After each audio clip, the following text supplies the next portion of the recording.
नमस्कार दोस्तों, स्वागत आप सभी का आपके अपने चैनल एजे वीडियोग्राफी के ताजा व लेटेस्ट वीडियो में। जी हां दोस्तों, गुजरात विधानसभा चुनाव को लेकर लगातार हर एक फरोदी सट्टा बाजार अपने अलग अलग आंकड़े जारी करते हुए दिखाई दिए हैं। 5 सर्वे एजेंसियों ने अपने अलग अलग ओपिनियन पोल जारी किए हैं। ऐसे में इस बार भाजपा पार्टी को कांग्रेस ही नहीं बल्कि आम आदमी पार्टी भी बड़ी टक्कर देती हुई दिखाई दी है। पंजाब के अंदर वो आम आदमी पार्टी को अपनी भव्य जीत मिलाने के बाद इस बार केजरीवाल अपने गुजरात के अंदर भी लगातार अलग अलग वादे करते हुए दिखाई दिए हैं। ऐसे में जो केजरीवाल ने बीजेपी का इस 2 महीनों के अंदर खेल बिगाड़ा है, उसको लेकर सर्वे परिवर्तन हुआ है, वो सर्वे आज आपके बीच रखने वाले हैं। गुजरात के अंदर होने वाले चुनाव के अंदर इस बार भाजपा को कांग्रेस ही नहीं बल्कि आम आदमी पार्टी भी भयंकर टक्कर देती वाली दिखाई दे रही है। जिस प्रकार फलोदी सट्टा बाजार ने सर्वे जारी किया है वो आपके बीच रखने वाले हैं। तो दोस्तों, चैनल पर नए हो तो चैनल को सब्सक्राइब जरूर कर लीजिए। तो बिना वक्त जाए कि हम स्टार्ट करते हैं गुजरात की 182 विधानसभा सीटों का ओपिनियन पोल, यानी कि 182 सीटों के जो सर्वे आंकड़े हैं वो हम आपको दिखाने वाले हैं। तो बने रहिए हमारे साथ एजे वीडियोग्राफी के साथ।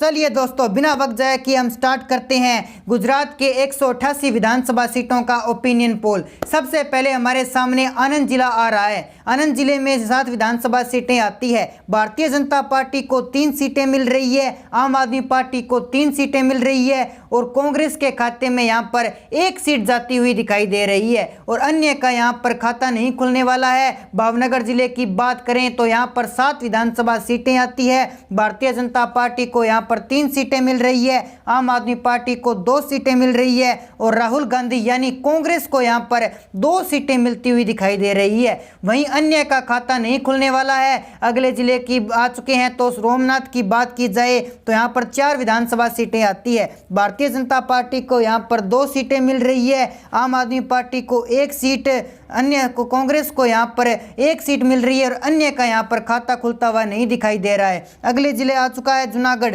जहां पर 5 विधानसभा सीटें आती है। भारतीय जनता पार्टी का कमल 3 सीटों पर खिल रहा है, आम आदमी पार्टी को 1 सीट मिल रही है और कांग्रेस के खाते में यहाँ पर 1 सीट जा रही है, अन्य का यहाँ पर खाता नहीं खुलने वाला है। राजकोट जिले की बात करें तो यहाँ पर 8 विधानसभा सीटें आती है। भारतीय जनता पार्टी को 5 सीटें दी जा रही है, आम आदमी पार्टी को 2 सीटें दी जा रही है और कांग्रेस के खाते में यहाँ पर 1 सीट जा रही है और अन्य का यहाँ पर पूरी तरह से सुपड़ा साफ हो चुका है। अगले जिले की बात कर लेते हैं सुरेंद्रनगर की। तो सुरेंद्रनगर जिले की यहाँ पर 5 विधानसभा सीटें आती है, जिसमें से भारतीय जनता पार्टी को 2 सीटें दी जा रही है, आम आदमी पार्टी को यहाँ भी पर 2 सीटें दी जा रही है और कांग्रेस के खाते में यहाँ पर 1 सीट जा रही है। अन्य का यहाँ पर निराश होना भी पड़ सकता है। गांधीनगर जिले की बात करें तो यहाँ पर 5 विधानसभा सीटें आती है। भारतीय जनता पार्टी को 3 सीटें दी जा रही है, आम आदमी पार्टी को 1 सीट दी जा रही है और कांग्रेस के खाते में यहाँ पर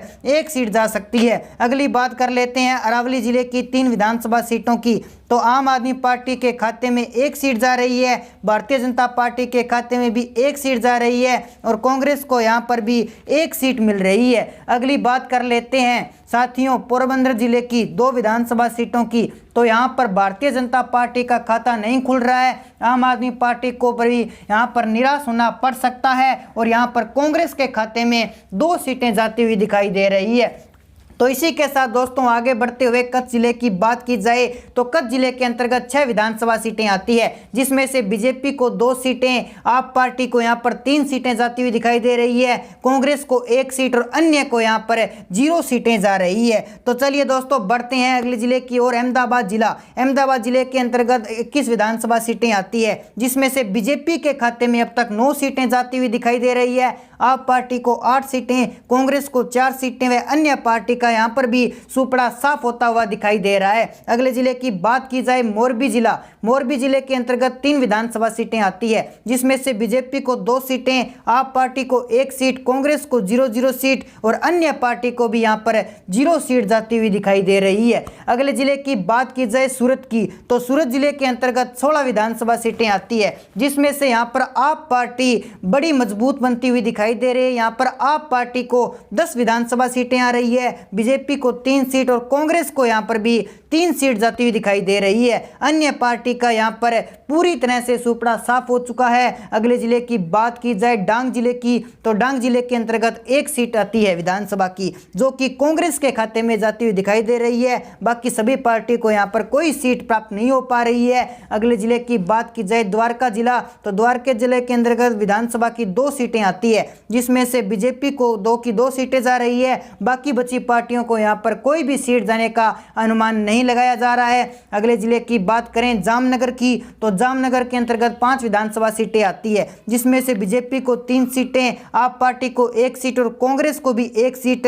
अन्य पार्टी यहाँ पर भी खाता नहीं खोल पा रही है। अगले जिले की बात की जाए बोटाद की, तो बोटाद के अंदर 2 विधानसभा सीटें आती है, जो कि बीजेपी और आप पार्टी को 1-1 सीटें मिल रही है। अन्य और कांग्रेस पार्टी को यहाँ पर कोई भी सीट जाती हुई नहीं दिखाई दे रही है। अगले जिले की बात करें खेड़ा की, तो खेड़ा के अंतर्गत 7 विधानसभा सीटें आती है, जिसमें से बीजेपी को 4 सीटें, आप पार्टी को 2 सीटें, कांग्रेस को 1 सीट और अन्य पार्टी यहाँ पर 0 सीट हासिल कर रही है। बढ़ते हैं अगले जिले की ओर पंचमहल के अंदर 5 विधानसभा सीटें हैं, जिसमें से बीजेपी को 2 सीटें, आप पार्टी को 2 सीटें, कांग्रेस को 1 सीट और अन्य पार्टी यहाँ पर भी 0 सीट हासिल कर रही है। बढ़ते हैं अगले जिले की ओर दाहोद की, दाहोद के अंतर्गत 6 विधानसभा सीटें आती है, जिसमें से बीजेपी को 4 सीट, आप और कांग्रेस पार्टी को 1-1 सीट और अन्य पार्टी को कोई भी सीट जाती हुई नहीं दिखाई दे रही है। बढ़ते हैं अगले जिले की ओर, जिसका नाम है छोटा उदयपुर। छोटा उदयपुर के अंतर्गत विधानसभा की 3 सीटें आती है, जिसमें से बीजेपी को 1 सीट, आप पार्टी को 1 सीट, कांग्रेस को 1 सीट और अन्य पार्टी यहाँ पर कोई भी सीट नहीं ले पा रही है। बहरोज जिले की बात की जाए तो 5 सीटें आती है विधानसभा की, जिसमें से बीजेपी को 4 सीट और आप पार्टी को 1 सीट मिल रही है। बाकी बची अन्य पार्टियों को यहाँ पर कोई भी सीट नहीं जा रही है। तो बढ़ते हैं अगले जिले की ओर नवसारी जिला। नवसारी जिले के अंतर्गत विधानसभा की 4 सीटें आती है, यहाँ पर बीजेपी को 2 सीटें, कांग्रेस और आप पार्टी को 1-1 सीट और अन्य पार्टी यहाँ पर कोई भी सीट नहीं ले रही है। अगले जिले की बात की जाए वलसाड जिला की, तो वलसाड जिला के अंदर 5 विधानसभा सीटें आती है, जिसमें से बीजेपी और आप पार्टी को 2-2 सीटें, बाकी बची कांग्रेस को 1 सीट और अन्य पार्टी यहाँ पर कोई भी सीट नहीं ले पा रही है। बढ़ते हैं अगले जिले की ओर, तो महिसागर की बात करें तो यहाँ पर 2 विधानसभा सीटें हैं, जिसमें से बीजेपी और आप पार्टी को यहाँ पर 1-1 सीट आ रही है। बाकी बची अन्य पार्टी को कोई भी सीट नहीं मिल पा रही है। बात कर लेते हैं अगले जिले नर्मदा की, तो नर्मदा के अंदर भी 2 विधानसभा सीटें हैं, जिसमें से बीजेपी और आप पार्टी को ही 1-1 सीट आ रही है। बाकी बची पार्टी को यहाँ पर भी कोई सीट जाने का अनुमान नहीं लगाया जा रहा है। बढ़ते हैं अगले जिले की ओर साबरकांठा की। साबरकांठा के अंतर्गत 4 विधानसभा सीटें हैं, जिसमें से बीजेपी को 2 सीट, आप और कांग्रेस को 1-1 सीट और अन्य पार्टी को यहाँ पर 0 सीट जाने का अनुमान लगाया जा रहा है। बढ़ते हैं अगले जिले की ओर मेहसाणा जिला। मेहसाणा जिला के अंतर्गत 7 विधानसभा सीटें हैं, जिसमें से बीजेपी और आप पार्टी को यहाँ पर 3-3 सीटें जाने का अनुमान है और कांग्रेस पार्टी यहाँ पर 1 सीट ले रही है। अन्य पार्टी यहाँ पर कोई भी सीट नहीं ले पा रही है। बढ़ते हैं अगले जिले की ओर पाटन की। पाटन के अंदर 4 विधानसभा सीटें हैं, जिसमें से बीजेपी और आप पार्टी को 2 और 1 सीट आ रही है और कांग्रेस को यहाँ पर 1 सीट जाने का अनुमान लगाया जा रहा है। बढ़ते हैं अगले जिले की ओर वडोदरा की। वडोदरा के अंतर्गत 10 विधानसभा सीटें आती है, जिसमें से बीजेपी को 5 सीटें, आप पार्टी को 4 सीटें और कांग्रेस को 1 सीट और अन्य पार्टी का यहाँ पर पूरी तरह से सुपड़ा साफ हो चुका है। तो दोस्तों, ऐसे में आपकी जो भी राय है, आप गुजरात के ओपिनियन पोल के बारे में क्या कुछ कहना चाहते हैं, वो आप हमारे कमेंट बॉक्स के माध्यम से जरूर बता सकते हैं। तो साथ ही हमारे चैनल को सब्सक्राइब जरूर कर लीजिए, ताकि हमारे नए अपडेट्स आप तक पहुंच सके। जय हिंद, जय भारत।